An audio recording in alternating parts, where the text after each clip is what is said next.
Assalamualaikum warahmatullahi wabarakatuh. Perkenalkan, nama saya Alfiani dengan NIM A12125100003. Saya dari kelas A, Prodi Pendidikan Bahasa Inggris. Pada kesempatan kali ini, saya akan menjelaskan materi mengenai hubungan antara hak asasi manusia atau HAM dengan rule of law.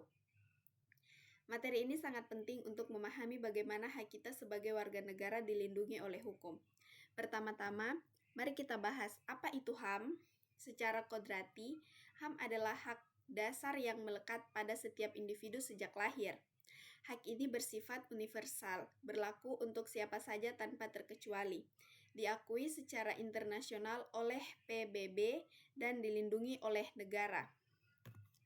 Kenapa HAM itu ada? Fungsinya adalah untuk melindungi martabat kita sebagai manusia, membatasi kekuasaan negara agar tidak sewenang-wenang, serta menjamin kebebasan dasar kita. Ada 3 kelompok besar, yaitu sipil dan politik, seperti hak untuk hidup dan berpendapat. Yang kedua, ekonomi, sosial, dan budaya, seperti hak mendapatkan pendidikan dan pekerjaan. Yang terakhir, ketiga, hak kolektif, yang berkaitan dengan lingkungan yang baik dan pembangunan. Selanjutnya, kita masuk ke poin kedua, yaitu rule of law. Secara sederhana, rule of law adalah prinsip hukum yang menyatakan bahwa hukum adalah otoritas tertinggi dalam sebuah negara. Konsep ini dikemukakan oleh AFDC yang menekankan bahwa semua orang harus tunduk pada hukum tanpa ada kekuasaan yang absolut. Ada 4 prinsip utama di sini. Yang pertama, supremasi hukum. Hukum berada di atas segalanya. Yang kedua, persamaan di depan hukum. Semua warga negara memiliki kedudukan yang sama. Yang ketiga, due process of law. Penegakan hukum harus melalui proses yang adil. Yang terakhir, yang keempat, perlindungan HAM. Menjamin hak individu tetap terjaga dalam sistem hukum. Lalu, apa hubungan antar keduanya?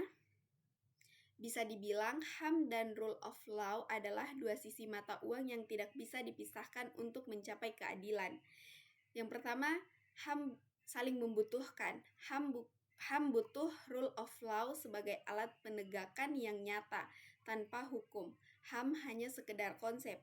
Yang kedua, saling melindungi. Sebaiknya rule of law berfungsi menjamin perlindungan HAM, sementara hukum itu sendiri harus berlandaskan penghormatan terhadap HAM agar tidak disalahgunakan menjadi alat kekuasaan semata.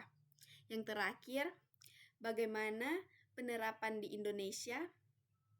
Negara kita menerapkan kedua konsep ini melalui instrumen yuridis dan lembaga resmi. Dasar hukumnya diatur dalam Undang-Undang Dasar 1945 pasal 28A sampai 28J. Lalu ada Undang-Undang Nomor 39 Tahun 1999 tentang HAM dan Undang-Undang Nomor 26 Tahun 2000 tentang Pengadilan HAM. Lembaga penegak. Kita memiliki Komnas HAM, Mahkamah Konstitusi, serta sistem peradilan yang bebas hukum. Kesimpulannya, perlindungan HAM yang kuat hanya bisa diciptakan jika rule of law berjalan dengan baik. Sekian penjelasan dari saya, terima kasih.